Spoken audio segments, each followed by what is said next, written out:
पिछली बार जब हम मिले थे पीएसयू ट्रांसफॉर्मेशन समिट में तो 2013 और 2023 के बीच की जर्नी मैंने आपके साथ शेयर की थी। 2013 का भारत जिसमें पूरी दुनिया ये कह रही थी कि तुमसे ना हो पाएगा, और 2023 का भारत जिसमें G20 में पूरी दुनिया आपके साथ, आपके प्रधानमंत्री के पीछे, आपके देश के साथ खड़ी होकर कह रही है कि होगा तो तुमसे ही होगा। And that could not only in terms of digital infrastructure, physical infrastructure, it also extends to existential challenge which each country is facing today, that is climate financing. COP terribly failed in COP 26, 27, 28 and eventually after 29th. आज देश भर में, दुनिया भर में जिस competence की बात हो रही है वो एक राष्ट्र के कॉम्पिटेंस की, एक देश के कॉम्पिटेंस की बात नहीं हो रही है। क्लाइमेट को, ट्रांसपोर्ट को, इंडस्ट्रियलाइजेशन को डिकार्बोनाइज करना सिर्फ भारत के अकेले का टारगेट नहीं है, सारे देश कर रहे हैं कोशिश। और एक लंबे समय तक इसकी उम्मीद थी कि यूनाइटेड नेशंस के कॉप समिट से इसकी चीज़ें निकल के आएंगी और हम देख सकेंगे कि क्या ट्रांसफॉर्मेशन का सोल्यूशन कॉप के मीटिंग्स में निकल के आता है। बट क्या हुआ? Global disappointment. सो इस वक्त आज जो मैं आपके साथ शेयर करने वाला हूं वो प्रधानमंत्री जी के पूरे जो ईज ऑफ डूइंग बिजनेस का उन्होंने मंत्र दिया फॉर्म 2014 में, उसके बाद 2014 से 2019 तक रिफॉर्म, 2019 से 2024 तक परफॉर्म, और अभी आप हैं 2024 से 2029 ट्रांसफॉर्मेशन में। अगर मैं बेनिफिट, एम्बिशन और अचीवमेंट के हिसाब से देखूं तो ये सबसे ज़्यादा डिलीवर करने वाला टर्म है, क्योंकि पहले आप रिफॉर्म कर रहे थे, फिर आपने क्रिटिकल कॉम्पिटेंस के ऊपर परफॉर्म किया है, और इस टर्म में हम सबसे ज़्यादा ट्रांसफॉर्मेशंस देख पाएंगे। लेकिन यहाँ मैं किस तरह के ट्रांसफॉर्मेशन की बात कर रहा हूँ? बहुत सारे सब्जेक्ट्स हैं बात करने के लिए ईज ऑफ डूइंग बिजनेस में, और इकोनॉमिक, माइक्रो इकोनॉमीज में 30 से ज़्यादा सेक्टर हैं हमारे पास। मैं सिर्फ दो बातें आज आपके साथ शेयर करूंगा। एक, digital infrastructure, not what you have already achieved but what we could together achieve, and physical infrastructure which you have not thought that India would build for the world. ये दोनों सेगमेंट आपको दर्जन भर leading economies से ऊपर रखते हैं, और इसमें एडवांसमेंट, इसमें क्रिटिकल अचीवमेंट आपकी इस वक्त की ज़रूरत है। क्योंकि अगर आप 195 देशों का इंडेक्स देखें, ईज ऑफ डूइंग बिजनेस के रैंकिंग की बात मैं नहीं कर रहा हूँ, we have gone in last 5 years far long beyond the ranking of World Bank of ease of doing business. And now I am referring here just to give you in context that we are on same pitch what we are discussing, क्योंकि ये sense सिर्फ mad jingoism का नहीं है, ये sense responsibility लेके साथ में काम करने का है। रशिया, इटली, फ्रांस, यूके, इन 4 देशों के जिनके मैंने नाम लिए, इन सब की इकोनॉमी को आपने पीछे कर दिया। कौन से डेट को? Anybody in the hall? Russia को किस दिन किया, इटली को किस दिन किया, फ्रांस को किया, यूके को किया? किसी को याद नहीं होगा यहां। इसमें से 2 आपके कॉलोनाइजर रहे हैं, यूके एंड फ्रांस। 150 साल राज किया है उन्होंने आपके ऊपर, उसकी इकोनॉमी को आज आप पीछे कर चुके हैं। आपको डेट याद नहीं है कि किस डेट को पीछे, क्योंकि खबर छपी होगी अखबार में कि हम आज बड़ी इकोनॉमी बन गए। आज आपके सामने 3 इकोनॉमीज खड़ी हैं, और ये तीनों इकोनॉमीज जो आपके सामने खड़ी हैं, जापान, चाइना और यूनाइटेड स्टेट्स, इन तीनों इकोनॉमी में जर्मनी को मैं साइडलाइन, 5th इकोनॉमी है, मैंने चौथे का नाम ही नहीं लिया, क्योंकि जर्मनी की खबर आप उसी तरह अखबार में किसी दिन पढ़ेंगे। मेरे प्रेजेंटेशन में जर्मनी के साथ इलेक्ट्रिक हाईवे बनाने के नेटवर्क पे जो काम चल रहा है, आप उसको देखकर इस कॉन्वर्सेशन से, इस पीएसयू ट्रांसफॉर्मेशन कॉन्क्लेव समिट से ये मान के जाएंगे कि हो सकता है खबर अगले 3 महीने में आ जाए कि आप जर्मनी से बड़ी इकोनॉमी बन चुके हैं।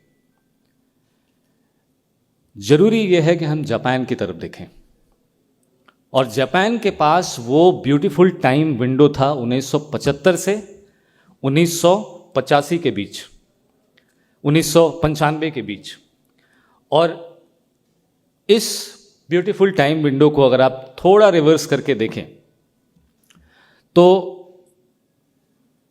1975 में 512 बिलियन यूएस डॉलर की इकोनॉमी जापान की होती है, और 25 साल के टाइम विंडो में वो 5 ट्रिलियन डॉलर, 5.14 और 12 ट्रिलियन डॉलर की इकोनॉमी बन जाता है, करीब करीब 25 फोल्ड। सो अगली बार जब आपसे कोई कहे कि विकसित भारत क्या है, ये 25 साल का विजन कैसा है 5 साल की गवर्नमेंट का, जिसका उतना लंबा टेन्योर होगा या नहीं होगा, यू कैन सी विकसित Bharat everywhere on the PSU transformation summit. तो आपके पास वो एम्बिशन का प्रैक्टिकल ट्रांजिशन एग्जाम्पल होना चाहिए,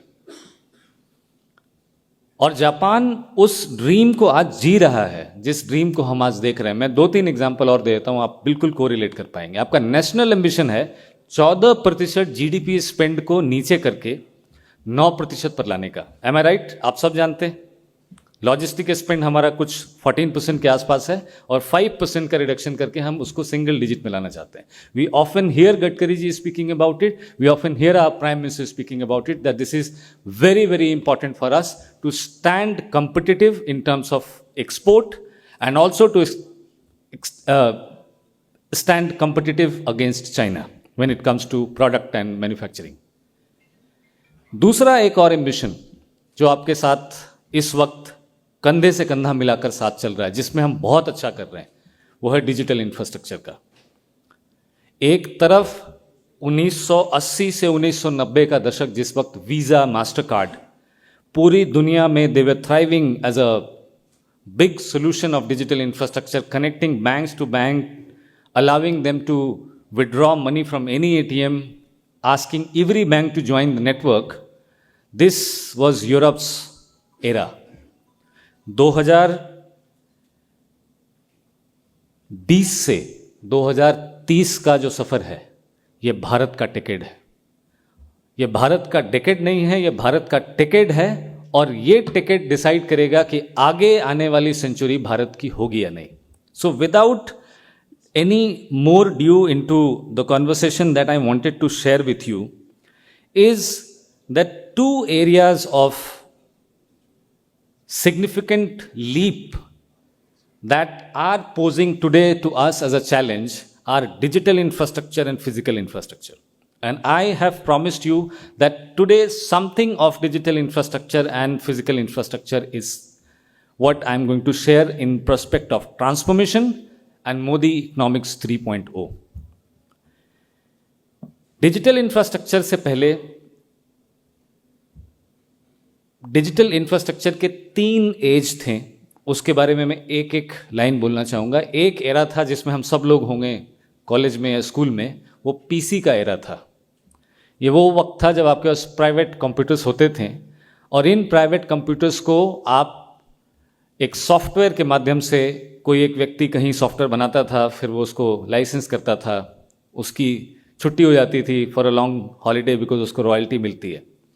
आज हम उस एरा से बाहर निकल चुके हैं। आज आप एक सॉफ्टवेयर बना करके 6 महीने से ज़्यादा सर्वाइव नहीं कर सकते। 6 महीने में दूसरा सॉफ्टवेयर आपके मार्केट को ओवरराइड कर लेता है। This was almost 10 years back, PC era. PC era के बाद एक दूसरा एरा आया जिसमें हमारी नेक्स्ट जनरेशन है, that is the era of mobile phones. इस एरा में इंटरनेट और एक छोटी सी लिटिल मोबाइल एप्लीकेशन जो आपके फ़ोन में होती है, ये आपको पावर और एक अमेजिंग इफिशिएंसी और रियल टाइम मैनेजमेंट के साथ जोड़ सकती है। किसी भी सेक्टर के, किसी भी टर्म के, कुछ भी आप कितना, आप न्यूक्लियर प्लांट भी आप अपने फ़ोन के एक ऐप पे वॉच कर सकते हो। इतनी कैपेबिलिटी इस सेकेंड एरा में डेवलप कर दी। और तीसरा एरा था डेटा सेंटर का era.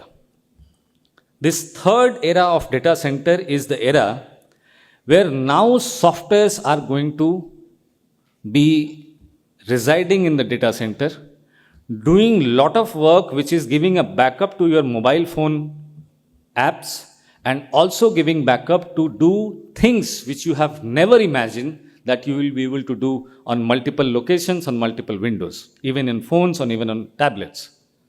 This data center era is now, अब अगर उसमें मैं Google, Meta, Microsoft, entity data इनको लूँ, तो इस वक्त भारत की डेटा सेंटर को रेंट करने की कैपेबिलिटी अगर 100 रुपए से 100 to 64 के बीच में है, then it is one of the most competitive one for the world to come ahead and look at India as a potential place for data center.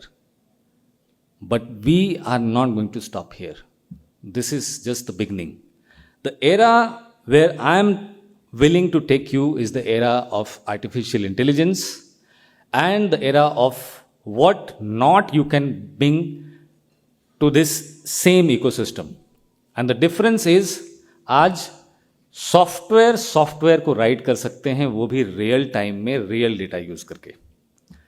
सो जिस वक्त आपकी प्रॉब्लम अराइज हो रही है, उस वक्त आपका एक दूसरा सॉफ्टवेयर जिसको आपने प्रॉब्लम का सोल्यूशन लिखना सिखाया है, वो एक रियल टाइम में सोल्यूशन लिख के आपको दे सकता है. And this gives open a enormous opportunity. Just to translate it to the use case of sectors, 1800 के आसपास लैंग्वेजेस हैं भारत के अंदर, और 1800 के आसपास डायलेक्ट्स हैं, और 800 के आसपास कुछ लैंग्वेजेस होंगे. सेल्वम जी मुझे करेक्ट कर पाएंगे अगर मैं ठीक ठाक बोल रहा हूं तो. इनमें से ज़्यादातर लैंग्वेजेस और उनको जानने वाले लोग 60-70% के आसपास जो हमारी पॉपुलेशन है वो गांव में रहती है. उनको गवर्नमेंट की मेन स्ट्रीम फैसिलिटीज़ के साथ, which also give them opportunity to join as a startups and to become an entrepreneur. Today we want them to be literate. थोड़ा बहुत पढ़ा लिखा होना चाहिए. अगर ईज ऑफ डूइंग बिजनेस ने पिछले 10 साल में पोर्टल बना भी दिया है तो. The age which I am going to tell you, the era which I am going to share with you is not going to ask them to be even literate. But still, their information, their inclusion in the mainstream economy until our parallel wings of education they reach and make 100% literacy possible in India, would be able to submit a pure complete application only by speaking. Their name, their location, their address, their ID card number or whatever number, and the software will be able to speak back to them that माँ जी ये आपने बातें बोली हैं, क्या इस आवेदन को सबमिट कर दिया जाए. And the moment she says yes, you will be, the application can get installed और submitted. This is going to bring an different degree and scale of inclusion which we have never imagined, which we have never experienced. We have just experienced something which can be seen as a start of a digital era. And the second part which I said, physical era, physical infrastructure, is the infrastructure which is going to take us to the next growth story of India, the infrastructure and energy. I have been recently given some work to do with India Middle East European corridor. And I look forward to each PSU who is involved into today's characterization of how industries, mobility, logistic operates in India, to create a prototype, to create an use case standard work which can be given to India Middle East corridor. और मैंने शुरू में ही कहा था, जो आपने पिछले 70 सालों में एक सोचा भी नहीं था वो आज आप कर रहे हो. 2023 G20 में आप इंडिया मिडिल ईस्ट कॉरिडोर की अनाउंसमेंट करते हैं. 6 महीने के अंदर हमारे माननीय प्रधानमंत्री जी दुबई जाते हैं, इंटर गवर्नमेंटल कॉपरेशन फ्रेमवर्क पर साइन करते हैं फरवरी 2024 में, और फरवरी 2024 से फरवरी 2025, अभी मैं रिसेंटली दुबई गया था डेवलपमेंट्स के प्रोजेक्ट्स को और उनके करंट प्रोग्रेस को देखने के लिए, 60-70% of India Middle East corridor from Dubai to the border of Saudi Arabia is done, is currently ready. 70 साल पहले आपने सिर्फ सोचा होगा इस देश में रोड बन जाए तो बहुत है. आज आप इंटरनेशनल कॉरिडोर बना रहे हो, and that too on the vision of our honourable prime minister who wanted to reinstall the spice route. I don't know how many of you know about the spice route and silk route, Most of us, we know about the Silk Route, but very less people know about Spice Route, which used to be 1500 years a main economic corridor for India as a spice going to Europe. Each one of us, each PSUs are in position to design the characteristics. अभी उसके ऊपर rail है, road है, optical fibre है और gas hydrogen gas pipeline है. ये characteristics G20 में दिल्ली के अंदर डिसाइड हुई थी, किसी और देश ने डिसाइड नहीं की थी. इसके प्रपोजल्स, इसके नेगोशिएशंस, इसके कॉन्वर्सेशंस में मेरे immediate mentor Amitabh Kant sir ने काफ़ी मशक्क़त की थी कि सब लोगों को, ये 12 के 12 देश जो उसमें आएंगे, 8 के आसपास जिनके बीच से गुजरता है, Dubai, Jordan, Kuwait, Greece, Israel, इन सबको साथ लाकर इसकी कैरेक्टरिस्टिक ऐसी डिफाइन हो that it changes the global order of south. And today if you develop a competence to bring it to a different level of maybe e-highway, maybe a electric corridor, or maybe something which gives the world a solution, is what we are in position. So dear friends, ladies and gentlemen, we are living that time window which Japan lived once, between 1975 to 1995. In this next 25 years, which are the Amrit Kal of Bharat, we must try things which we may try. With this, I'm very happy to give you a warm welcome to this PSU Summit. I'm expected to speak on future forward leadership in the next session. I want all of you to be here with me, stay with me, and work together to design right content for this premium, once in a lifetime opportunity, once in a historical milestone opportunity, and the intent of our leadership. Thank you. Have a great day.